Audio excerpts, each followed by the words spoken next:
ખેડૂતોના ખેતરમાં જે બળજબરીપૂર્વક ખાનગી કંપનીઓ દ્વારા વીજ થાંભલા નાખવામાં આવી રહ્યા છે તેને લઈને જબરજસ્ત ઘમાસાણ જોવા મળી રહ્યું છે. ખેડૂતો લડી લેવાના મૂડમાં દેખાઈ રહ્યા છે. મોરબીના ખેડૂતો છે તે ઉપવાસ આંદોલન પર બેઠા છે. બીજી તરફ હવે મંત્રી કુંવરજી બાવળિયાના ગઢમાં આજે આપ નેતા બ્રિજરાજ સોલંકીએ મોટું એલાન કર્યું છે. વીજ થાંભલા મુદ્દે તેઓ વિરોધ કરવા માટે જવાના છે અને શું પ્રતિક્રિયા આપી તેમણે આ મામલે વિગતે વાત કરી. વૈષ્ણવજન તો તેને કહીએ જે પીડ પરાઈ જાનાને રે. દર્શક મિત્રો, નવજીવન ન્યૂઝમાં આપનું સ્વાગત છે. હું છું ફૈઝાન. વાત કરીએ તો છેલ્લા થોડા દિવસથી ગુજરાતમાં ખેડૂતોના ખેતરમાં જે રીતે વીજ થાંભલાઓ ખાનગી કંપનીઓ નાખી રહી છે તેને લઈને ભારે વિવાદનો મધપૂડો છંછેડાયો છે. આને લઈને થોડાક દિવસ પહેલાં ટ્રેક્ટર રેલીનું પણ આયોજન વિપક્ષ દ્વારા કરવામાં આવ્યું હતું. ત્યારે આ રેલી ગાંધીનગર પહોંચી શકી નહોતી ને આને લઈને રાજકારણ પણ ગરમાયું છે. ત્યારે બીજી તરફ ખાનગી કંપનીઓ દ્વારા જે પોલીસનો ઉપયોગ કરીને બળજબરીપૂર્વક વીજ થાંભલા નાખવામાં આવી રહ્યા છે તેના કારણે ખેડૂતો ખૂબ રોષે ભરાયા છે. મોરબીના જેતપર ગામમાં હાલ ખેડૂતો ઉપવાસ આંદોલન ઉપર પણ બેઠા છે. ત્યારે જસદણના વિછિયાથી સમાચાર સામે આવી રહ્યા છે. ત્યાં પણ હવે વીજ થાંભલા નાખવામાં આવે તેવી માહિતી મળતા હવે આમ આદમી પાર્ટીના નેતા બ્રિજરાજ સોલંકી મેદાને આવ્યા છે. તેમણે હુંકાર ભર્યો છે. આજે તેઓ વિછિયા જસદણના એ ગામોની મુલાકાત લેવા માટે જવાના છે. ત્યારે તેમણે શું ચીમકી આપી છે અને લડતની શરૂઆત કરતા શું કહ્યું તે સાંભળો. આપણી સાથે આમ આદમી પાર્ટીના યુવા પ્રદેશ અધ્યક્ષ બ્રિજરાજ સોલંકી જોડાઈ ચૂક્યા છે. જે વીજ થાંભલાઓ નાખવાને લઈને હવે આમ આદમી પાર્ટીના નેતાઓ પણ મેદાને જોવા મળી રહ્યા છે ને જસદણ વિછિયામાં પણ જે રીતે સમાચાર મળી રહ્યા છે કે ત્યાં વીજ થાંભલા ખાનગી કંપનીઓ નાખવા જઈ રહી છે ત્યારે તેમણે એક લડતની શરૂઆત કરી છે. તેમની સાથે જ વાતચીત કરીએ શું રણનીતિ છે તેમની વીજ થાંભલાની સામે. બ્રિજરાજભાઈ, શું કહેશો? તમારી એક પોસ્ટ વાયરલ થઈ રહી છે જેમાં તમે હુંકાર ભર્યો છે કે તેઓ જસદણ વિછિયામાં જે ખાનગી કંપનીઓ દ્વારા વીજ થાંભલા નાખવામાં આવી રહ્યા છે તેને લઈને લડત ચલાવવાનો છો. કઈ રીતની લડત છે અને શું પરિણામો તમે જોઈ રહ્યા છો?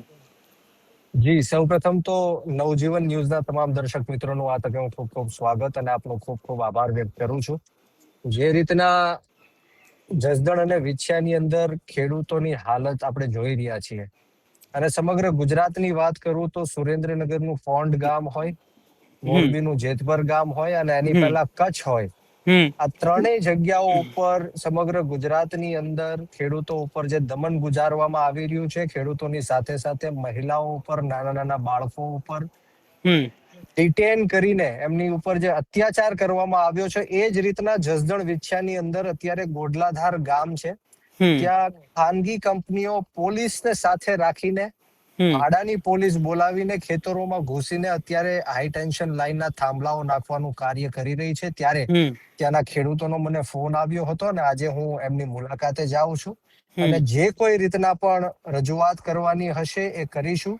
પરંતુ જે ખેડૂતો અન્યાય અને અત્યાચારનો ભોગ બને છે, 1885 નો જે ટેલિગ્રાફ એક્ટ છે, 2013 નો જે ઇલેક્ટ્રિસિટી નિયમ છે, એમનો ગેરઉપયોગ કરીને આ જે વીજ થાંભલાઓ નાખવાનું કામ આ જેટકો કંપની હોય કે કોઈ પણ ખાનગી કંપની, અદાણી કંપની કરી રહી છે, એનો સંપૂર્ણપણે અમે વિરોધ કરીશું.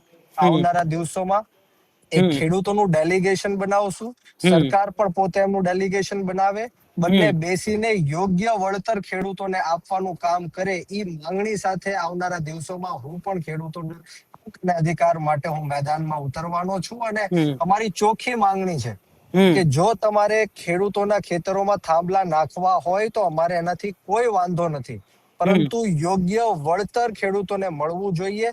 આ માત્ર 4-5 લાખ રૂપિયા આપીને આજીવન એમના ખેતર બરબાદ કરવાનું જે કામ આ વીજ કંપનીઓ કરે છે બિલકુલ ચલાવી લેવામાં નહીં આવે. આવર દીઠ 2 કરોડ રૂપિયા, તારના 1 કરોડ રૂપિયા, અને જો એ પોસિબલ ન હોય તો માસિક જે મહિનાનું જે ભાડું છે એ ખેડૂતોને ચૂકવવામાં આવે 30,000 રૂપિયા. અને એ પણ એમને પોસિબલ ન હોય તો ખેડૂતોનું જે ખેતર છે એ આજનો જે ભાવ છે એના કરતા ડબલ ભાવે એ જ વીજ કંપની લઈ લે, એવી માંગણીઓ સાથે અમે આવનારા દિવસોમાં રજૂઆત કરવાના છીએ. ફૈઝાનભાઈ, પરેશ, જે રીતે બ્રિજરાજભાઈ, આ જે આંદોલન થોડા દિવસ પહેલા ટ્રેક્ટર રેલી યોજાઈ, આમાં રાજકારણ વધારે ખેલાઈ રહ્યું હોય આંદોલનમાં ખેડૂતોના એવું દેખાય છે. તમામ રાજકીય પાર્ટીના નેતાઓ છે તેઓ દ્વારા છે તે રાજકીય મુદ્દો પણ ક્યાંક ને ક્યાંક બનાવવામાં આવે છે. તમારી પાર્ટી પર પણ આક્ષેપ ત્યાં કોંગ્રેસ પર આક્ષેપ થઈ રહ્યા છે. તો આમાંથી ખેડૂતોને જે ન્યાય મળવો જોઈએ તે મળી નથી રહ્યો, તો એને લઈને શું કહેશો? જી, આમ આદમી પાર્ટીએ એ જે ટ્રેક્ટર રેલી હતી એમને સંપૂર્ણ સમર્થન આપ્યું હતું. અમારા તમામ નેતાઓ એ ટ્રેક્ટર રેલીમાં હાજર રહેવાના હતા, પરંતુ અમુક કોંગ્રેસના નેતાઓએ સોશિયલ મીડિયાની અંદર અને મીડિયાની અંદર આવેદન આપ્યું કે ભાઈ આમ આદમી પાર્ટી રાજનીતિ કરવા આવવાની છે, અહીંયા ઘૂસવાના પ્રયત્ન કરે છે. ત્યારે અમે લોકોએ નક્કી કર્યું કે કોઈ પણ નેતા આમ આદમી પાર્ટીના ટ્રેક્ટર રેલીમાં નહીં જાય, કારણ કે આ ખેડૂતોનો મુદ્દો હતો અને અમે એવું નહોતા ઈચ્છતા કે આ ટ્રેક્ટર રેલી બીજું કોઈ સ્વરૂપ ધારણ કરે. અમારો એક જ હેતુ અને એક જ ઉદ્દેશ હતો કે ખેડૂતોને હક અને અધિકાર મળે. અમારા હજારો કાર્યકર્તાઓ એ ટ્રેક્ટર રેલીમાં જોડાણા હતા, પરંતુ ક્યાંક ને ક્યાંક એવી ખબર પડી અને એ અત્યારે સોશિયલ મીડિયાની અંદર સૌ લોકો જોઈ શકે છે કે કોંગ્રેસે ગાંધીનગર જવાની પરમિશન એમને મળી જ નહોતી, એમને લીધી જ નહોતી. પરંતુ કોંગ્રેસની એક સભા કરવાનું એ લોકોએ નક્કી કર્યું અને ત્યારે જ્યારે ખેડૂતોને ખબર પડી ત્યારે ખેડૂતોએ વિરોધ કર્યો. એટલે આ મુદ્દો ડાયવર્ટ કરવા માટે કદાચ કોંગ્રેસના નેતાઓ છે આમ આદમી પાર્ટીનું નામ ખરાબ કરી રહ્યા છે, પરંતુ આમ આદમી પાર્ટી બોટાદની અંદર કડદાકાંડ હોય, સુરેન્દ્રનગરમાં લડત હોય, આ બધી જ જગ્યાએ મોરબીની અંદર સ્ટાર્ટિંગ થી લઈને આજ દિન સુધી અત્યારે લડત આપી રહી છે. અમે કોઈ રાજનીતિ કરવા નથી માંગતા, અમે તો બસ ખેડૂતોના હક અધિકારની ન્યાય વાત કરવા માંગીએ છીએ. બ્રિજરાજભાઈ, તો તમારું ડેલિગેશન કૃષિ મંત્રીને મળવા પહોંચ્યો, સમય માંગ્યો તમે લોકોએ કે ભાઈ ખેડૂતોના વીજ થાંભલાનો જે પ્રશ્ન છે તો એક ડેલિગેશન ત્યાં પણ રજૂઆત કરવા જાય, એવું કંઈક થયું છે અત્યાર સુધી? અમારા પ્રદેશ અધ્યક્ષ ઈસુદાનભાઈ ગઢવીએ અવારનવાર મુખ્યમંત્રી શ્રીને, ભાજપના પ્રમુખને, બધા જ લોકોને પત્ર લખ્યો છે, આવેદન આપ્યું છે કે તાત્કાલિક ધોરણે આ ખેડૂતોના હક અધિકાર અને ન્યાયની વાત કરવામાં આવે, યોગ્ય વળતર આપવામાં આવે. અને અમે સમય પણ માંગ્યો છે જેથી કરીને આવનારા દિવસોમાં અમારું ડેલિગેશન આમ આદમી પાર્ટીનું સરકારશ્રીને મળશે, મુખ્યમંત્રીને મળશે, પ્રમુખોને મળશે અને જે કોઈ યોગ્ય વળતરની વાત હશે એ અમે ત્યાં રાખીશું.